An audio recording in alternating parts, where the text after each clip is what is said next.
2026년 2월 현재 세계 경제의 안전자산인 금값이 온스당 600달러라는 역사적 고점에서 4,800달러대로 곤두박질치며 시장에 엄청난 충격을 주고 있습니다. 단기간에 약 15%에 달하는 가치가 증발한 이번 사태는 단순한 시장의 자율적 조정을 넘어 누군가에 의해 치밀하게 설계된 전략적 하락일 가능성이 제기됩니다. 중국은 오래전부터 막대한 양의 금을 꾸준히 매입해왔기에 장부상으로는 아직 손해가 아닐지 모르지만 이번 폭락의 진짜 무서운 점은 따로 있습니다.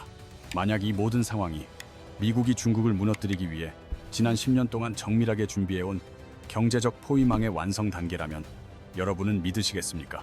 오늘 우리는 미국이 어떻게 중국의 금자산을 무용지물로 만들고 있는지, 그리고 그들이 그린 거대한 경제전쟁의 지도를 하나씩 파헤쳐보려 합니다.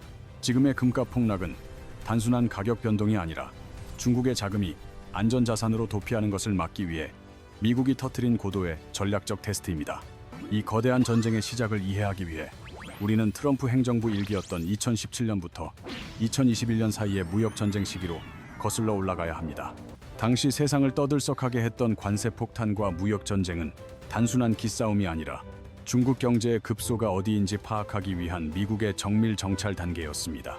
마치 격투기 선수가 상대의 약점을 찾기 위해 가벼운 잽을 던지듯 트럼프는 중국 경제 구조를 분석하며 그들이 어디서 고통을 느끼는지 테스트했습니다. 미국이 이 시기에 파악한 첫 번째 핵심 정보는 중국이 아무리 탈달러를 외쳐도 실제로는 달러 없이는 단 하루도 버틸 수 없는 구조라는 사실입니다. 2026년 1월 기준으로 국제 무역 결제의 58%가 여전히 달러로 이루어지는 반면 중국의 위안화 비중은 고작 4% 수준에 불과하다는 것이 그 증거입니다. 중국 기업들은 물건을 팔아 달러를 벌어야만 원자재를 수입하고 해외 부채를 갚을 수 있으며 달러 파이프라인이 막히는 순간 모든 기능이 정지됩니다. 미국이 파악한 두 번째 정보는 경제 위기가 닥쳤을 때 중국이 취할 비상 대피소인데 그들은 국채를 팔거나 금으로 도망치려 한다는 점이었습니다. 미국은 중국이 달러가 마를 때 미국 국채를 얼마나 매각할지 그리고 금을 어느 정도 확보하여 버틸 수 있을지를 정밀하게 지도에 그려 넣었습니다. 이러한 정보 수집 과정을 매핑이라고 부르며 적의 위치와 약점 그리고 예상 도주 경로를 모두 파악하여 승리를 위한 기초 지도를 완성한 것입니다. 트럼프 1기 당시 관세를 올렸다가 내리고 협상을 번복했던 일관성 없어 보이던 행동들은 사실 중국의 반응을 확인하기 위한 계산된 움직임이었습니다. 미국은 일부러 다양한 상황을 연출하며 관세 압박 시 중국이 어떻게 자금을 움직이는지 그리고 달러 공급을 조이면 얼마나 버티는지 지켜보았습니다. 마치 페인트 모션을 넣어 상대의 방어 패턴을 읽어내는 것처럼 미국은 4년 동안 중국의 모든 경제적 대응 시나리오를 데이터로 축적했습니다. 2021년 바이든 행정부가 들어선 이후에도 대중 압박 기조는 유지되었으며 오히려 반도체 규제와 기술 디커플링을 통해 압박의 정밀도는 더욱 높아졌습니다. 그리고 마침내 2025년 트럼프가 돌아오면서 축적된 데이터를 바탕으로 중국의 경제적 생명줄을 끊어버리는 정밀 타격 단계가 시작되었습니다. 2025년 트럼프 행정부 2기는 출범과 동시에 중국산 제품에 대해 평균 60%라는 유례 없는 고관세 폭탄을 투하하며 중국 경제의 핵심을 겨냥한 정밀 타격을 본격적으로 개시했습니다. 특정 품목에 대해서는 관세가 100%를 상회하기도 했는데 이는 중국산 제품이 미국 시장에 발을 들이는 순간 가격이 2배로 뛰는 치명적인 결과를 초래했습니다. 100달러에 만들어서 팔던 물건이 관세 때문에 160달러가 되어버리자 중국 기업들은 가격 경쟁력을 완전히 상실하고 미국 시장이라는 거대한 수익원을 잃어버리게 된 것입니다. 물건을 팔지 못한다는 사실은 단순히 매출 감소를 넘어 국제무역 결제의 58%를 차지하는 달러를 벌어들일 통로가 완전히 차단되었음을 의미하는 매우 심각한 사태입니다. 미국은 중국으로 흘러들어가는 달러 파이프라인을 잠가버림으로써 중국이 원유나 식량, 그리고 핵심 반도체 장비를 수입할 때 필요한 기초 체력을 바닥나게 만들었습니다. 갑작스럽게 월급이 60%나 깎인 직장인이 저축으로 연명하다가 결국 집과 차를 팔아야 하는 것처럼 중국 또한 달러 고갈을 해결하기 위해 극단적인 선택을 강요받았습니다. 중국은 수입을 위해 여전히 막대한 달러를 지출해야 하지만 들어오는 달러가 줄어들면서 외환 보유고는 빠르게 메말라가고 경제 시스템 전반에 심각한 경고등이 켜지기 시작했습니다. 달러 가뭄에 시달리는 중국이 선택할 수 있는 대안은 외환 보유고를 풀거나 해외 자산을 매각하거나 혹은 금과 같은 다른 자산으로 갈아타는 것뿐이었습니다. 하지만 약 3조 달러에 달하는 외환 보유고를 함부로 건드렸다가는 환율 방어에 실패하고 외국인 투자자들이 공포에 질려 대거 이탈하는 최악의 시나리오가 벌어질 수 있습니다. 미국은 이미 정찰 단계에서 중국이 이러한 한계 상황에 부딪히면 결국 안전자산인 금이라는 골목으로 도망칠 것임을 정확하게 예측하고 덫을 놓아두었습니다. 중국은 달러 의존도를 낮추기 위해 2023년부터 공격적으로 금을 사들였지만 사실 이는 미국이 쳐놓은 거대한 관세 폭탄이라는 그물 안으로 스스로 걸어 들어간 셈입니다. 중국이 금을 왕창 사두면 비상시에 이를 팔아 달러를 마련할 수 있을 것이라 믿었겠지만 그들이 들어선 골목은 사실 퇴로가 없는 막다른 길에 불과했습니다. 2026년 2월 현재 금값이 하루 만에 15%나 폭락하며 4,800달러대로 떨어진 것은 중국이 비상용으로 비축한 금 자산을 한순간에 죽은 돈으로 만들려는 미국의 의도입니다. 달러 수입은 끊기고 보유한 금의 가치마저 증발해버린 진퇴양난의 상황에서 중국이 마지막으로 꺼내들 수 있는 최후의 카드는 바로 미국 국채 투매였습니다. 미국 국채는 미국 정부가 발행한 일종의 빈문서이자 전 세계에서 가장 안전한 자산으로 통용되기에 중국은 이를 대량 매각하여 시장을 뒤흔들겠다는 위협을 가했습니다. 중국은 2026년 1월 기준으로 약 590억 달러라는 어마어마한 규모의 미국 국채를 보유하고 있었으며 이는 시장에 풀릴 경우 전 세계 금융 시스템을 마비시킬 수 있는 핵폭탄입니다. 만약 중국이 보유한 국채를 일시에 던져버린다면 공급 과잉으로 채권 가격은 폭락하고 금리는 폭등하여 미국 기업들의 이자 부담과 부동산 시장에 패닉이 올 수밖에 없습니다. 실제로 2025년 하반기에 중국은 미국의 관세 압박에 대한 보복 조치로 매달 200억에서 300억 달러 규모의 미국 국채를 시장에 쏟아내며 정면 승부를 걸어왔습니다. 전 세계 비관론자들은 이제 달러 패권이 끝나고 대공황이 올 것이라며 공포를 확산시켰지만 놀랍게도 미국의 금융시장은 중국의 공격에도 불구하고 매우 평온했습니다. 그 이유는 미국이 이미 트럼프 일기 때 중국의 국채 투매 가능성을 파악하고 그 물량을 스펀지처럼 빨아들일 수 있는 정교한 흡수 시스템을 미리 구축해 두었기 때문입니다. 미국이 중국의 국채 투매에 대비해 구축한 첫 번째 거대한 흡수원은 바로 디지털 금융의 핵심인 스테이블 코인 시장입니다. 2025년 미국에서는 스테이블 액트와 지니어스 액트라는 이름의 혁신적인 스테이블 코인 관련 법안들이 전격 통과되었습니다. 스테이블 코인이란 비트코인처럼 가격 변동이 심한 암호화폐와 달리 달러 가치에 고정되도록 설계된 암호화폐를 말합니다. 테더 USDT나 USDC와 같은 스테이블 코인들이 진짜 달러 가치를 유지하기 위해서는 그만큼의 실제 달러 자산을 담보로 보유해야 합니다. 이러한 스테이블 코인 발행 회사들이 가치를 증명하기 위해 가장 선호하며 대량으로 사들이는 자산이 바로 미국 국채입니다. 2026년 1월 기준으로 약 5영억 달러 규모로 성장한 이 시장은 중국의 투매 물량을 스펀지처럼 빨아들이는 완충지대가 되었습니다. 대표 기업인 테더 하나가 보유한 미국 국채만 해도 200억 달러가 넘으며 이는 웬만한 국가의 보유량을 훨씬 상회하는 수준입니다. 미국은 관련 법안을 통해 스테이블 코인 발행자들이 준비금의 일정 비율을 반드시 미국 국채로 보유하도록 의무화했습니다. 결과적으로 전 세계 사람들이 스테이블 코인을 더 많이 사용할수록 미국 국채에 대한 수요가 자동으로 늘어나는 정교한 구조를 만든 것입니다. 중국이 보복을 위해 국채를 던지면 대기하고 있던 스테이블 코인 회사들이 이를 즉각 사들여 시장의 충격을 완화하는 자동 흡수 시스템입니다. 국채를 방어하기 위한 두 번째 강력한 흡수원은 미국의 요청에 따라 움직이는 든든한 우방국들과 동맹국들입니다. 미국은 일본, 한국, 대만, 그리고 유럽 국가들에게 중국의 투매 물량을 자국 금융기관을 통해 매입해 줄 것을 전략적으로 요청했습니다. 특히 일본의 경우 미국 국채 보유량이 1.1조 달러를 넘어서며 중국을 제치고 미국 국채를 가장 많이 보유한 1위 국가로 자리를 지키고 있습니다. 만약 이 모든 방어선이 무너질 경우를 대비한 미국의 마지막 최후 보루는 바로 중앙은행인 연방준비제도 연준입니다. 연준은 무한정 달러를 찍어낼 수 있는 권한을 바탕으로 시장에 풀린 국채를 직접 사들여 금리 폭등을 막을 수 있는 강력한 힘을 가졌습니다. 물론 무분별한 달러 발행은 인플레이션을 유발할 위험이 있지만 당장 급한 불을 끄고 시장의 신뢰를 유지하는 데는 최고의 카드입니다. 여기에 이른바 워시노믹스라 불리는 저금리 정책이 결합되면서 미국의 국채 시장은 더욱 견고한 안정성을 확보하게 되었습니다. 연준이 금리를 낮게 유지하면 국채의 가격은 상승하고 정부가 갚아야 할 국채이자 부담은 줄어드는 긍정적인 연쇄 반응이 일어납니다.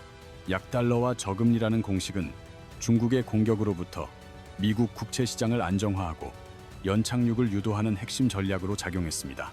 그 결과 중국이 2025년 한 해 동안 200억 달러의 국채를 팔아치웠음에도 불구하고 미국 금융시장에는 큰 타격이 없었습니다. 중국이 국채를 투매해 미국을 공격하려던 계획이 수포로 돌아가자 그들이 다음으로 눈을 돌린 곳은 인류 역사상 가장 강력한 화폐인 금이었습니다. 국채로 달러를 마련하는 것이 실패했다면 전 세계 어디서나 통용되는 금을 팔아 필요한 달러를 확보하겠다는 것은 겉보기엔 매우 합리적인 선택처럼 보입니다. 하지만 미국은 중국이 이 골목으로 도망칠 것까지 이미 계산해 넣고 있었으며 금의 무기화라는 치명적인 덫을 이 경로에 미리 설치해 두었습니다. 금의 무기화란 단순히 가격을 조절하는 차원을 넘어 특정 국가가 보유한 금이 국제시장에서 거래되지 못하도록 그 자격을 박탈하는 고도의 금융 제재를 의미합니다. 금이 국제적으로 인정받고 거래되기 위해서는 런던 귀금속 시장 협회 LBMA가 부여하는 굿 딜리버리라는 품질 인증서가 반드시 필요합니다. 이 인증은 해당 금괴가 일정한 순도와 무게를 갖추었음을 보증하는 유일한 수단이며 이것이 없는 금은 국제시장에서 정체를 알 수 없는 잡금 취급을 받게 됩니다. 아무리 많은 금을 가지고 있어도 인증서가 없다면 국제시장의 그 누구도 그 금을 사주지 않으며 결과적으로 현금화가 불가능한 단순한 금속 덩어리에 불과하게 됩니다. 2025년 말 미국 재무부와 LBMA는 긴밀한 협의를 거쳐 자금 세탁 방지와 제재 회피를 명분으로 특정 국가발 금에 대한 인증을 제한하기로 합의했습니다. 이미 러시아산 금이 이 조치에 의해 국제시장에서 퇴출당한 전례가 있으며 미국은 이제 그 현미경의 초점을 중국산 금으로 옮기고 있습니다.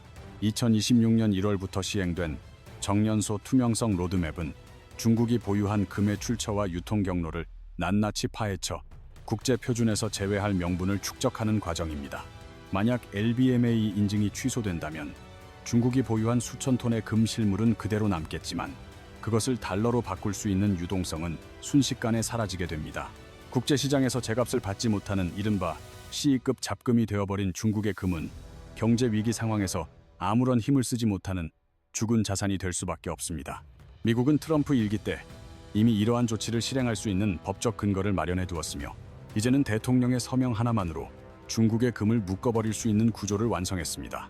이것이 바로 트럼프가 설계한 경제 전쟁의 무서운 점인데 적의 지갑을 뺏는 것이 아니라 지갑 안에 든 돈 자체를 쓸 수 없는 종이 조각으로 만드는 전략입니다. 중국이 현재 보유한 것으로 추정되는 4영톤에서 5영톤 사이의 막대한 금은 미국의 행정명령 한 번에 국제시장에서 거래가 금지된 돌덩이로 변할 위기에 처했습니다. 비유하자면 10억 원짜리 호화 아파트를 가지고 있지만 법적 규제 때문에 아무에게도 팔 수 없어 당장 먹을 쌀 한 톨 사지 못하는 상황과 똑같습니다. 중국이 우리에게는 5영톤의 금이 있다라고 외쳐도 전 세계 금융시장은 인증되지 않은 금을 우리가 왜 사야 하느냐라고 냉담하게 반응할 것입니다. 이러한 배경 속에서 발생한 금값의 15% 폭락은 미국이 중국을 향해 너희의 마지막 퇴로인 금 시장조차 우리가 통제할 수 있다라고 보내는 강력한 경고입니다. 중국이 금을 팔아 달러 가뭄을 해결하려 할 때마다 미국은 금 시장의 변동성을 키우거나 인증 규제를 강화하여 중국의 자산 가치를 마음대로 난도질할 수 있습니다. 결국 중국은 달러 유입이 차단된 상태에서 국채는 흡수당하고 금은 가치가 폭락하며 국제시장에서 외면받는 최악의 고립무원 상태로 몰리게 되었습니다. 이제 지금까지 우리가 살펴본 미국의 대중국 경제 포위 전략을 단계별로 정리하여 전체적인 그림을 완성해 보겠습니다. 1단계는 트럼프 일기 당시 정찰 시기로 무역 전쟁을 통해 중국의 달러 의존도와 위기시 도주 경로를 파악하며 적의 지도를 그렸습니다. 2단계는 바이든 행정부의 장전 시기로 반도체 규제로 기술줄을 끊고 스테이블 코인 법안을 통해 국채 흡수 시스템을 치밀하게 구축했습니다. 마지막 3단계는 트럼프 2기의 발사 단계로 초고 관세로 달러 유입을 막고 국채 투매를 무력화하며 금값 폭락으로 마지막 퇴로까지 차단했습니다. 그 결과 2026년 2월 현재 중국은 세계 2위의 경제 대국임에도 불구하고 내부로 유입되는 달러가 사실상 메말라버린 처참한 상황에 직면했습니다. 중국이 비축했던 금 자산은 어제 단 하루 만에 500억 달러라는 천문학적인 가치가 허공으로 증발하며 자산 가치에 치명상을 입었습니다. 게다가 중국이 보유한 금은 국제시장에서 언제 거래가 전면 차단될지 모르는 유동성 위기에 처해 있어 팔고 싶어도 팔 수 없는 상황입니다. 보복수단이었던 미국 국채 투매마저 미국이 구축한 스펀지 시스템에 의해 고스란히 흡수되면서 중국의 공격은 오히려 미국의 부채를 탕감해주는 꼴이 되었습니다. 종이 위에 적힌 3조 달러의 외환 보유고와 5.0톤의 금은 숫자로만 존재할 뿐 실제 위기를 막아낼 수 있는 현금으로서의 가치를 상실했습니다. 이는 마치 사막 한가운데서 갈증에 시달리는 사람이 손에 생수병을 들고 있지만 뚜껑이 절대로 열리지 않아 물을 마실 수 없는 절망적인 상황과 같습니다. 트럼프는 중국의 지갑에서 돈을 뺏은 것이 아니라 중국이 가진 지갑 자체를 아무짝에도 쓸모없는 가죽 주머니로 만들어버린 것입니다. 지금 우리가 목격하는 이 광경은 결코 우연이 아니며 트럼프 일기 때부터 10년 넘게 축적된 치밀한 정보 수집과 전략의 산물입니다. 과거 트럼프가 보여주었던 일관성 없고 돌출적인 행동들은 사실 중국의 대응 패턴을 분석하기 위한 고도의 전략적 연출이었음이 드러나고 있습니다. 미국은 대통령이 바뀌어도 국가 안보와 직결된 대중국 전략만큼은 흔들림 없이 계승하며 하나의 거대한 목표를 향해 나아가고 있습니다. 반면 시진핑과 중국 지도부는 금을 쌓고 국채로 위협하면 미국이 굴복할 것이라는 시대착오적인 착각에 빠져 미국의 덫에 스스로 발을 들였습니다. 상대가 모든 준비를 마친 상태에서 던지는 위협은 더 이상 무기가 될 수 없으며 오히려 자신의 약점만 노출하는 패착이 될 뿐입니다. 골키퍼가 골대 정중앙에 버티고 서 있는 상황에서 아무리 강력한 슛을 날려봐야 공은 골키퍼의 품 안으로 안길 뿐인 것과 같은 이치입니다. 이번 금값 폭락은 미국이 중국을 향해 우리는 너희의 모든 수를 읽고 있으며 언제든 너희를 무력화할 수 있다고 선포한 것과 다름없습니다. 우리는 이번 사태를 통해 개별 자산의 가격 변동에 일희일비할 것이 아니라 그 배후에서 누가 판을 짜고 체제 자체를 바꾸고 있는지 읽어내야 합니다. 개미들이 당장의 평단가를 논하며 시장을 바라볼 때 진정한 거인들은 게임의 규칙 자체를 바꾸며 새로운 시대를 설계하고 있음을 명심해야 합니다. 2026년 2월 2일 현재 중국이 마주한 현실은 화려한 숫자 뒤에 숨겨진 차가운 절벽과도 같으며 더 이상 도망칠 곳은 없습니다. 중국은 3조 달러의 외환 보유고와 5.0톤의 금, 그리고 7,500억 달러의 국채를 가졌지만 그 뚜껑을 열 방법이 보이지 않습니다. 사막 한가운데서 갈증에 시달리며 생수병을 꽉 쥐고 있지만 미국의 규제라는 뚜껑이 열리지 않아 물 한 모금 마실 수 없는 꼴입니다. 트럼프는 단순히 중국의 지갑을 뺏은 것이 아니라 그 지갑 자체를 국제사회에서 쓸모없는 가죽 조각으로 설계하여 무력화했습니다. 지난 10년 동안 트럼프가 보여준 종잡을 수 없는 행동들은 사실 적의 약점을 낱낱이 파악하기 위한 정밀한 정보 수집 과정이었습니다. 바이든 행정부를 거치며 대중 압박 기조가 유지된 것은 미국이라는 국가 전략이 정권 교체와 상관없이 하나의 목표를 향해 있음을 증명합니다.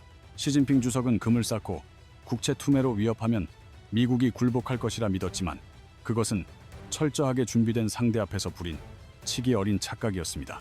골키퍼가 골대 정중앙에서 모든 슛 궤적을 읽고 기다리고 있는데 아무리 강한 슛을 날려본들 공은 그들의 품으로 안길 뿐입니다.